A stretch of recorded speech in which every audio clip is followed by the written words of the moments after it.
चला आता अशा गोष्टींबद्दल बोलूया ज्या प्रत्येक आर्थिकदृष्ट्या साक्षर व्यक्तीला माहीत असायला हव्यात. म्हणजेच आर्थिक कागदपत्रे आणि ओळखपत्रे. तुम्हाला माहित आहे का ही एवढी का महत्वाची असतात? कारण त्यावर आपले नाव असते. हो, तेही आहेच, पण या कागदपत्रांमुळे आपली ओळख सिद्ध होते आणि बँक खाते उघडणे किंवा कर्जासाठी अर्ज करणे यासारख्या आर्थिक व्यवहारांसाठी ती आवश्यक असतात. म्हणजे ही सगळीकडे चालणारे ओळखपत्र आहे, बरोबर? एकदम बरोबर. आधार एक अद्वितीय ओळख क्रमांक आहे जो बँकिंग पासून शासकीय सेवांपर्यंत सर्व ठिकाणी उपयोगी आहे. आणि हे पॅन कार्ड, हे तुझे परमनंट अकाउंट नंबर पॅन आहे जे कर भरण्यासाठी अत्यावश्यक आहे. हे कशासाठी असतं? हे नाही हे. अच्छा, हे ओके. हे तुझे बँक पासबुक आहे ज्यामध्ये तुझा जमा, खर्च आणि शिल्लक रकमेची नोंद ठेवलेली असते. तुझ्या खर्चावर लक्ष ठेवण्यासाठी हे एक उपयुक्त आहे. म्हणजेच ही कागदपत्रे नसतील तर नोकरी मिळवणे, मालमत्ता खरेदी करणे किंवा परदेशी प्रवास करणे कठीण होईल. अगदी बरोबर. ही कागदपत्रे म्हणजे आर्थिक जगातील किल्ले आहेत. त्यांना सुरक्षित ठेवणे आणि वेळेवर अद्ययावत करणे खूप महत्वाचे आहे. मी मोठा झाल्यावरती माझ्या स्वतःची सगळी कागदपत्रे नक्की ठेवीन. बरोबर. ही माहिती आत्ताच शिकल्याने तुझे भविष्य आर्थिकदृष्ट्या अधिक सोपे होईल. तर मुलांनो, आता आपण स्मार्ट खर्च कसा करायचा हे शिकूया. तर मला सांगा, तुम्हाला कोणती सफरचंद घ्यायची आहेत हे तुम्ही कसे ठरवाल? जी सगळं छान दिसते. तो एक मार्ग आहे, पण मी तुला एक हुशार मार्ग दाखवतो. आधी वेगवेगळ्या दुकानांमधल्या किमतींची तुलना कर. तुला प्रत्येक दुकानात त्या वस्तूची किंमत वेगवेगळी पाहायला मिळेल.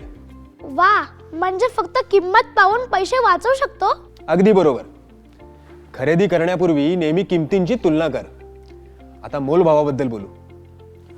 तुला माहिती आहे मोलभाव का महत्वाचा आहे? चांगला सौदा मिळवण्यासाठी आणि पैसे वाचवण्यासाठी. अगदी बरोबर. बाजारात मोलभाव खूप उपयोगी ठरतो.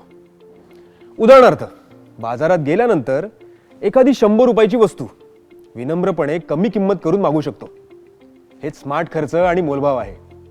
म्हणजेच हुशारीने खर्च करणे, किंमतीची तुलना करणे, सवलती शोधणे आणि शक्य तिथे मोलभाव करणे, बरोबर? अगदी बरोबर. स्मार्ट खर्च केल्याने तुझ्या पैशांचा योग्य उपयोग होतो आणि अपव्यय टाळता येतो. तर चला आता खूप महत्वाच्या गोष्टींवर बोलूया. आपत्कालीन निधी आणि विमा. तुम्हाला माहिती आहे का आपत्कालीन निधी म्हणजे काय? म्हणजे काहीतरी वाईट घडले तर त्यासाठी पैसे ठेवायचे का? अगदी बरोबर. आपत्कालीन निधी म्हणजे अनपेक्षित परिस्थितीसाठी साठवलेले पैसे, जसे की वैद्यकीय खर्च, तुटलेले उपकरण दुरुस्त करणे किंवा नैसर्गिक आपत्तीमध्ये मदत करणे. म्हणजेच जेव्हा गोष्टी बिघडतात तेव्हा मदतीचा हात म्हणून काम करतो. अगदीच. तज्ज्ञ सांगतात की आपत्कालीन निधीत किमान 3 ते 6 महिन्यांचा खर्च एवढी रक्कम असावी. पण जर आपत्ती खूप मोठी असेल तर काय? छान प्रश्न आहे. अशा वेळेस विमा मदतीला येतो. विमा आपले मोठे आणि अनपेक्षित खर्च भागवतो. उदाहरणार्थ, आरोग्य विमा वैद्यकीय खर्च भरतो, तर वाहन विमा अपघातानंतर गाडीच्या दुरुस्तीसाठी मदत करतो. म्हणजे आपण आज थोडीशी रक्कम भरतो जेणेकरून नंतर मोठा खर्च टाळता येईल. अगदी बरोबर. त्या छोट्या रकमेला प्रीमियर असे म्हणतात. विमा तुमचे आर्थिक नुकसान टाळण्याचा आत्मविश्वास देतो. मी म्हणजे खेळण्यासाठी विमा घेऊ शकतो का? कदाचित खेळण्यासाठी नाही, पण जसजसा तू मोठा होशील तसतसा तुला आरोग्य विमा, वाहन विमा आणि कधी कधी जीवन विम्याची गरज पडेल. म्हणजेच आपत्कालीन निधी आणि विमा हे एकमेकांशी जोडलेले आहेत. एकदम बरोबर. दोघे मिळून तुम्हाला आणि तुमच्या कुटुंबाला अनपेक्षित आर्थिक अडचणींपासून वाचवतात. आता आपण साठवणीबद्दल बोललो, तर आता अशा गोष्टीवर चर्चा करूया ज्या तुमचे पैसे अधिक वेगाने वाढवतात, म्हणजेच गुंतवणूक. साठवणुकीपेक्षा वेगाने कसे? मी सांगतो. जेव्हा तुम्ही पैसे साठवता तेव्हा ते सुरक्षित राहतात आणि हळूहळू व्याजाने वाढतात. पण गुंतवणुकीत तुम्ही तुमचे पैसे शेअर्स, बॉन्ड्स किंवा म्युच्युअल फंडात लावता, ज्यामुळे तुम्हाला जास्त परतावा मिळतो. पण गुंतवणूक धोकादायक नाही का? छान मुद्दा आहे. काही गुंतवणुका जसे की शेअर्स थोडे धोकादायक असतात, कारण त्यांची किंमत वाढू किंवा कमी होऊ शकते. पण म्हणूनच आपण विविधीकरण नावाची पद्धत वापरतो. विविधीकरण? विविधीकरण म्हणजे आपल्या सगळ्याच पैशांची एकाच ठिकाणी गुंतवणूक न करणे. समजा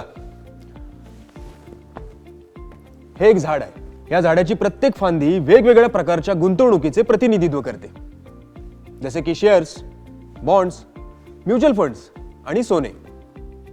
जर तुम्ही पैसे सगळ्या फांद्यांवर विभागलेत, त्यातली एक जरी फांदी तुटली तरी बाकीच्या फांद्या सुरक्षित राहतील. म्हणजेच हा एक प्रकारचा बॅकअप प्लॅन आहे. करेक्ट. विविधीकरणामुळे धोक्याचे आणि फायद्याचे संतुलन साधले जाते. काही गुंतवणुका वेगाने वाढतात तर काही स्थिर असतात. यामुळे तुमचे आर्थिक झाड मजबूत होते. मलाही असे पैसे वाढणारे झाड पाहिजे. तोच उत्साह हवा. छोटी सुरुवात कर, बेसिक शिक आणि तू नक्कीच हुशार गुंतवणूकदार होशील. चला आता आपण गुंतवणूक सोप्या पद्धतीने कशी सुरू करायची यावर बोलूया, म्हणजेच म्युच्युअल फंड आणि SIP. मला सांगा, तुम्हाला माहिती आहे का म्युच्युअल फंड म्हणजे काय? नाही, ते काय असतं? सांगतो. म्युच्युअल फंड म्हणजे मोठा पूल ऑफ मनी. अनेक लोक आपले पैसे एकत्र जमा करतात आणि एक तज्ञ ते पैसे शेअर्स, बॉन्ड्स किंवा इतर गुंतवणूक साधनांमध्ये गुंतवतो. म्हणजे यात धोका आणि फायदा दोघांनाही वाटला जातो. करेक्ट. म्युच्युअल फंड हे सुरुवातीसाठी खूप चांगले साधन आहे, कारण त्यासाठी शेअर मार्केटचे खूप ज्ञान असण्याची गरज नाही. आता SIP म्हणजे काय ते पाहूया. ते काय आहे? सांगतो. SIP म्हणजे सिस्टमॅटिक इन्व्हेस्टमेंट प्लॅन. म्हणजेच तुम्ही दर महिन्याला एक ठराविक रक्कम म्युच्युअल फंडात गुंतवता. हे प्रत्येक महिन्यात बी लावल्यासारखे आहे, जे कालांतराने मोठे झाड बनते. म्हणजे माझ्याकडे कमी रक्कम असली तरी मी गुंतवणूक सुरू करू शकते. नक्कीच. SIP मुळे गुंतवणूक करणे सोपे होते आणि बचत करण्याची सवय लागली जाते. हे खूप मजेशीर वाटतं. हो, पण लक्षात ठेवा, जितक्या लवकर सुरुवात कराल तितके तुमचे धन अधिक वाढेल. हे संपत्ती निर्माण करण्यासाठी एक प्रभावी साधन आहे. चला आता आर्थिक जगात सुरक्षित राहण्याबद्दल बोलूया. पहिलं म्हणजे क्रेडिट स्कोअर. तुम्हाला माहिती आहे का हे काय असतं? हे आपल्या पैशांचा हाताळणीचे मोजमाप असतो का? अरे वा, खूप छान. तुमचं क्रेडिट स्कोअर म्हणजे तुमचे आर्थिक रिपोर्ट कार्ड. यात दाखवलं जातं की तुम्ही कर्ज आणि पेमेंट्स किती चांगल्या प्रकारे हाताळता. चांगला स्कोअर मिळाल्यास कमी व्याजदरावर सहज कर्ज मिळते. पण स्कोर वाईट असले तर? वाईट स्कोअर म्हणजे तुम्ही पेमेंट्स चुकवल्या किंवा जास्त कर्ज घेतले आहे, त्यामुळे भविष्यात कर्ज मिळणे कठीण होते. म्हणूनच वेळेवर बिल भरणे आणि फक्त गरजेपुरतं कर्ज घेणे महत्त्वाचे आहे. समजले. फसवणुकीबद्दल काय? चांगला प्रश्न आहे. आर्थिक फसवणूक म्हणजे कोणीतरी तुमचे पैसे किंवा माहिती चोरी करण्याचा प्रयत्न करणे. नेहमी तुमचे पिन, पासवर्ड्स आणि वैयक्तिक माहिती गोपनीय ठेवा. कोणी बँकेकडून फोलत असल्यास सांगितले तरी आपली माहिती सांगू नका. पण मी चुकून एखादं वाईट ॲप डाउनलोड केलं तर? योग्य मुद्दा आहे. नेहमी विश्वासार्ह स्रोतांमधूनच ॲप डाउनलोड करा आणि संशयास्पद लिंक टाळा. आणि कर्जाचे जाळे? सांगतो. कर्जाचे सापळे म्हणजे लोकांनी अनधिकृत कर्ज देणारे किंवा लपवलेली फी असलेले आणि जास्त व्याजदर असलेले ॲप्स वापरून घेतलेले कर्ज. कर्ज घेण्याआधी नेहमी अटी काळजीपूर्वक वाचा आणि फक्त विश्वासार्ह बँका किंवा संस्थांशी व्यवहार करा. म्हणजे मी जागरूक राहिलो आणि हे नियम पाळले तर मी सुरक्षित राहू शकतो? अगदी बरोबर. सुरक्षित राहणे हे पैसे कमावणे आणि बचत करणे या इतकेच महत्त्वाचे आहे. हुशार आणि सतर्क राहिल्याने आर्थिक अडचणी टाळता येतात. काय रे, आज काय शिकलात? मी पैसे साठवणे आणि बँक कसे पैसे सुरक्षित ठेवते ते शिकलो. आणि मी गुंतवणूक, म्युच्युअल फंड्स आणि फसवणुकीपासून कसे सुरक्षित राहायचे ते शिकले. उत्तम. हे बघा, आर्थिक साक्षरता ही फक्त आकड्यांबद्दल नाही आहे. हुशारीने निर्णय घेणं, भविष्याचं नियोजन करणं आणि सुरक्षित राहणं यासाठी आर्थिक साक्षरता गरजेची आहे. तुमचं काय? तुम्ही तुमचं आर्थिक भविष्य घडवायला तयार आहात ना? जितकी लवकर सुरुवात कराल तितकी तुमची आर्थिक पायाभूत रचना मजबूत होईल. हुशारीने बचत करा, हुशारीने खर्च करा आणि तुमचं भविष्य घडवा.